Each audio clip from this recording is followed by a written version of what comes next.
우리가 읽은 본문의 배경은 유다 왕 여호야김이 다스린 지 3년이 되었을 때 주변 바벨론 왕 느부갓네살에 의해 유다 왕이 침략당하는 사건을 배경으로 하고 있습니다. 여호야김은 본명은 엘리야김이었습니다. 그런데 당시 애굽의 바론 느고 왕에 의해 여호야김이라고 불려지게 되었습니다. 이 여호야김은 18대 유다 18대 왕으로 그의 아버지는 종교개혁을 일으킨 요시야 왕이었습니다. 이 여호야김은 요시야 왕의 둘째 아들이었어요. 그런데 여호야김 아버지 요시야 왕은 하나님이 보시기에 선한 왕이었어요. 이 여호야김은 아버지 요시야가 하나님 앞에서 어떻게 정치를 하였고 또 유다 백성으로 하여금 하나님을 어떻게 섬기도록 했는지를 보며 자랐던 아들이었습니다. 그런데 이 여호야김 왕에 대해서 성경 왕상 23장 37절에 이렇게 기록하고 있습니다. 여호야김이 그의 조상들이 행한 모든 일을 따라서 여호와 보시기에 악을 행하였더라. 하나님은 여호야김 왕과 그가 다스렸던 유다 백성들의 악을 보시고 이제 드디어 심판하시기로 하셨습니다. 그래서 우리가 읽지는 않았지만 1장 2절에 가보면 주께서 유다 왕 여호야김과 하나님의 전 그릇 얼마를 그의 손에 넘기심에, 여기서 그의 손은 바로 느부갓네살 바벨론 왕을 말합니다. 이것을 볼 때 아무리 부모가 신앙이 좋아도 자녀가 하나님 앞에서 잘못된 선택을 하며 살 수 있다는 것을 알 수가 있습니다. 구약 성경에는 이런 예가 많이 있는데 하나님께 쓰임받은 사무엘 선지자들의 아들이 그랬고요. 또 엘리 제사장 가문의 자녀 홈리와 비느하스가 부모의 신앙을 제대로 물려받지 못하고 하나님이 보시기에 악을 행함을 보게 됩니다. 이들이 신앙적으로, 자녀들이 신앙적으로 잘못된 선택을 하며 산 이유는 부모님들이 자녀 교육을 안 시켰다라고 할 수도 있지만 100% 그것만은 아니라는 것이죠. 무엇보다도 자녀들이 부모를 통해서 배운 하나님의 말씀을 거부하였기 때문입니다. 이 여호야김도 하나님의 말씀을 거부하였어요. 이 여호야김이 또 그가 다스렸던 유다 백성들의 그런 정치나 종교나 사회적인 면을 보면 예레미야 25장, 26장, 36장을 우리 성도님들이 집에 가서 읽어보면 되겠습니다. 하나님은 항상 심판을 내리시기 전에 먼저 회개할 기회를 주세요. 그래서 돌이키시면 용서를 해 주십니다. 그래서 여호야김 이 왕이 다스렸던 시대 유다 백성들에게도, 이 왕에게도 하나님은 선지자를 보내주셨어요. 그런데 이 여호야김 왕만 보더라도 그가 하나님이 보내주신 선지자 우리야가 있었는데 우리야를 못마땅히 여겨서 죽이지요. 또 바룩이 기록한 예레미야 예언서 두루마리를 불사르게 되는 악한 모습을 보입니다. 하나님께서는 이스라엘 왕에게 규례를 주셨어요. 어떤 지켜야 할 규례가 있는데 그게 첫 번째 말을 많이 두지 말고, 두 번째 아내를 많이 두지 말고, 세 번째 은금을 많이 두지 말고, 마지막으로 하나님 여호와 경외하기를 배우며 율법의 모든 말과 규례를 지켜 행할 것 하면서 하나님은 왕들이 지켜야 될 규례를 주셨어요. 그런데 이 여호야김은 하나님을 경외하지도 않았고 율법도 지키지 않았던 왕이었어요. 그래서 결국 하나님의 진노함을 받게 되어서 바벨론 왕 느부갓네살 왕에 의해 침략을 당하는 수모를 겪게 됩니다. 이것은 한 사람의 잘못으로 끝나지 않고 그가 당하는 그 수모는 고스란히 자기 백성에게도 돌아갔어요. 그래서 우리는 여기서 또 하나 교훈을 얻을 건 한 사람의 잘못된 삶, 한 사람의 잘못된 선택은 주변 사람들에게 지대한 영향을 미친다라는 것이죠. 그가 좋은 모습으로 보여지면 그 주변 사람들에게도 좋은 모습이 보여질 것이지만 그가 나쁜 모습이면 그 주변 사람들도 나쁜 영향을 받을 수 있다는 것이죠. 어찌하든지 여호야김이 잘못된 그런 죄악된 모습은 유다 백성들에게도 영향을 주었습니다. 그래서 유다 백성들은 바벨론 왕 느부갓네살 왕의 포로로 잡혀가게 됩니다. 당시 바벨론 왕은 패권 국가였어요. 점점 부상하고 강대국으로 변해가는 그런 나라였어요. 그리고 우상이 가득한 곳, 그런 곳에 유다 백성들이 포로로 잡혀가서 바벨론 왕은 유다에 사로잡혀온 사람 중에 왕족 출신과 귀족 출신 몇 명을 차출하여 바벨론식 이름으로 개명하도록 하였어요. 그리고 바벨론식 교육을 시키도록 합니다. 철저하게 바벨론 사람이 되도록 한 것입니다. 우리나라도 일제시대 어르신들 얘기 들어보면 이름도 개명시키고 철저하게 일본식화하기 위해서 그렇게 많이 어려움을 주었다고 하죠. 그래서 지금도 보면 우리가 사용하는 언어 중에 일본어 잔재들이 좀 있어요. 바벨론식 이름으로 개명되고 바벨론식 교육을 받은 유다 출신의 사람들은 바로 다니엘, 하냐냐, 미사엘, 아사랴였습니다. 그런데 이들에게 위기가 찾아온 것이에요. 그것은 우리가 읽은 본문 3장 8절이 아니지만 3장 1절에 보면 느부갓네살 왕이 신상을 만들기로 계획을 합니다. 크기는 60규빗. 성경의 규빗은 우리 어른 손 여기 저기 중간 크기 끝에서 팔꿈치 크기로 계산을 하면 45에서 50cm로 그렇게 대략 계산을 하는데 45cm로 계산을 했을 때 60규빗이면 무려 크기가 2700m입니다. 그리고 너비는 6규빗, 어림잡아 270m입니다. 어마어마한 큰 신상을 만듭니다. 그래서 느부갓네살 왕은 신상을 만들어 바벨론 지방 두라라는 평지에 세우고 그런 다음에 그 신상을 세운 거대한 예식을 치르기 위해서 사람을 보내서 총독, 수령, 행정관, 무사, 재무관, 재판관, 법률사 각 지방 바벨론을 다스리는 각 지역의 지도자들을 다 모아서 신상이 세워진 곳에 모이도록 하게 합니다. 그래서 그곳에서 예식을 하는데 아마 예식을 하면 사회자가 있었겠죠. 그래서 그 사회자가 이렇게 얘기합니다. 4절에서 6절 나팔과 피리와 상현금과 뭐 등등 악기 소리가 나면 하면서 그때 느부갓네살 왕이 세운 신상 앞에 절을 하라고 이렇게 이야기를 합니다. 그 이야기를 들은 또 그 낙선식 신상이 세워진 그 예식에 참여한 모든 사람들은 어떻게 했을까요? 절을 할 수가 없었을 거예요. 그래서 성경에 보면 모든 사람들이 신상 앞에 절을 하였다라고 말을 하고 있습니다. 하지만 그 가운데 신상 앞에 절하지 않는 사람들이 있었습니다. 그들은 바로 유다 사람들이었습니다. 신상 앞에 절하지 않는 유다 백성들을 본 어떤 사람이 고자질을 하죠. 우리가 읽은 본문의 내용이 바로 시작됩니다. 8절 그때에 어떤 갈대아 사람이 나와 유다 사람들을 참소하니라. 고자질을 하게 되죠. 그러면서 이야기합니다. 왕에게 나가서 왕이여 왕은 만수무강을 하옵소서. 왕은 명령하시기를 악기 소리가 들리면 신상에게 절을 하라고 하셨습니다. 그리고 절하지 않으면 풀무불에 던지겠다고 하셨습니다. 그런데 유다 사람 중 왕이 세워 바벨론 지방을 다스린 자들이 왕의 신상에게 절하지 않았습니다. 바벨론 지방을 다스려 왕의 신상에 절하지 않는 유다 사람들은 누구였을까요? 바로 사드락, 메삭, 아벳누고였습니다. 이 세 사람의 이름은 개명된 이름으로 유다식 이름은 사드락은 하냐냐, 메삭은 미사엘, 아벳누고는 아사라였습니다. 이들이 더욱더 타겟이 된 이유는 아마도 바벨론 사람 그 입장에서 볼 때 이방인이었고 더욱이 포로로 잡혀온 사람이었기에 그 포로로 잡혀온 사람이 자기 백성들을 다스리고 있으니 배가 아팠을 수도 있었을 것이라 생각이 듭니다. 또한 사드락, 메삭, 아벳누고 입장에서 볼 때 그들은 포로로 잡혀가서 생활하는 게 얼마나 어려웠을까요?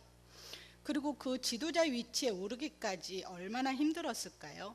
언어를 배워야 했을 것이고 또 포로로 잡혀갔으니 조롱도 당하였을 것이고 멸시도 당하였을 것이고 또 시기 질투도 있었을 것이고 세 사람은 이 모든 것을 참아야 하는 그런 입장에 있었지요. 그런데 중요한 건 사드락, 메삭, 아벳누고는 바벨론 지방을 다스리는 위치에 오르고 싶었을까 우리는 생각해 봅니다. 그들은 바벨론 지방을 다스리는 위치에 오르고 싶지는 않았을 거예요. 그럼에도 불구하고 그들이 바벨론 지방에 다스리는 위치에 올랐던 건 전적인 하나님의 계획이었어요. 바벨론에 사로잡혀 온 것도 느부갓네살 왕에 의해 차출된 것도 급기야 바벨론 지방을 다스리는 자의 위치에 있는 것도 모든 것이 하나님의 섭리에 의해 이루어진 것이라는 것이죠. 그런 그들에게 위기가 찾아온 것은 세운 신상 앞에 절하지 않았다는 것입니다. 느부갓네살 왕은 세 사람을 회유하기 위해 말합니다. 사드락, 메삭, 아벳느고야, 너희가 내 신을 섬기지 아니하며 내가 세운 금 신상에게 절하지 아니한다 하니 사실이냐? 이제라도 너희가 준비하였다가 악기 소리가 나면 신상 앞에 엎드려 절하면 좋겠구나. 그런데 만일 절하지 아니하면 너희를 맹렬히 타는 풀무불 가운데 던져 넣을 거야. 능히 너희를 내 손에서 건져낼 신이 누구이겠느냐? 여러분, 우리가 이 시대를 살아보지 않아서 그런지 우리도 사극 연속극 같은 거 보면 왕 한마디에 백성이 어떠한 모습으로 어려움을 당하는지를 우리는 보면 이 당시 패권 국가요 부강했던 그날의 한 왕이 이렇게 얘기했을 때는 그 앞에 있던 사람들은 쩔쩔맬 수밖에 없는 상황이었다는 것이죠. 북한의 백성들은 지금도 김일성, 김정일 동상이 세워진 곳을 지날 때면 그냥 지나가지 않는다고 합니다. 그 세워진 동상 앞에서 그들은 뭘 할까요? 바로 90도로 인사를 하며 지나간다고 합니다. 느부갓네살은 하나님을 믿지 않았기에 자신의 권력을 이용하여 하나님의 사람들을 유혹하고 있는 것이지요. 오늘날도 사단은 세상의 권력, 세상의 가치관을 가지고 성도들을 유혹하고 있습니다. 오늘뿐만 아니라 교회사 역사적으로 보면 과거에도 사단은 세상의 권력을 이용하여 성도들이 신앙의 길에서 떠나도록 유혹을 하였던 걸 보게 됩니다. 그때마다 성도들은 예수님을 믿는 믿음, 하나님의 말씀이란 깃발을 들고 세상의 권력과 용기 있게 맞서 싸워 승리한 주인공들이 바로 성도들이었습니다. 찬송가 357장 가사도 생각나죠? 주 믿는 사람 일어나 다 마음 아파요. 제가 찬송가를 가져가야 돼 못 가져왔어요. 거기에 보면 믿음이 이기네, 믿음이 이기네, 주 예수를 믿는 믿음이 이기네. 우리 앞선 신앙의 선배들은 아무리 어려움과 많은 유혹과 많은 고난과 시련이 있었어도 믿음으로 이겼다는 거예요. 이 느부갓네살 유혹에 세 사람은 어떠한 결정을 내렸을까요? 우리 3장 17, 18절 같이 한번 읽어볼까요? 시작. 왕이여, 우리가 섬기는 하나님이 계시다면 우리를 맹렬히 타는 풀무불 가운데서 능히 건져내시겠고 왕의 손에서도 건져내시리이다. 그렇게 하지 왕이여, 우리가 왕의 신들을 섬기지도 아니하고 왕이 세우신 금 신상에게 절하지도 아니할 줄을 아옵소서. 세 사람은 죽음을 각오하고 신상 앞에 절하지 않겠다고 결단을 합니다. 이것이 성도의 참된 모습입니다. 성도는 아무리 어려워도 세상 유혹에 무릎 꿇지 않습니다. 세상과 타협하지 않습니다. 실제로 있었던 이야기인데요. 어떤 사람이 편의점에서 아르바이트를 하였어요. 그리고 편의점에서 그 점주가 쉬는 시간이면 손님이 없을 때는 편하게 쉬어도 된다 그렇게 이야기를 했다고 해요. 편의점은 대개 아르바이트를 구할 때 저녁 시간에 아르바이트를 이제 채용을 하게 되는데 저녁에는 생각보다 사람이 많지 않다고 해요. 그래서 이 아르바이트생이 저녁에 손님이 없을 때 하나님께 기도하였다고 합니다. 그런데 다음날 핸드폰으로 문자 하나가 왔다고 해요. 당신은 업무 태반으로 더 이상 저희와 같이 일을 할 수 없습니다. 그래서 이 아르바이트생은 구체적으로 무엇을 잘못했는지 정중하게 질문을 하였다고 해요. 그랬더니 날아온 답변이 일하는 업무 시간에 기도하였다는 것이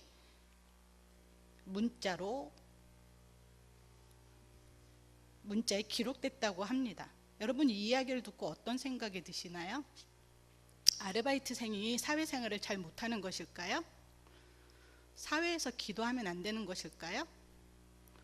오늘날 자신의 정체성, 자신이 그리스도인이라는 사실을 숨기는 그리스도인이 많다는 안타까운 이야기를 제가 들었습니다. 성경 마가복음 8장 35절에 누구든지 자기 목숨을 구원하고자 하면 잃을 것이요 누구든지 나와 복음을 위하여 자기 목숨을 잃으면 구원하리라 예수님이 말씀하셨어요.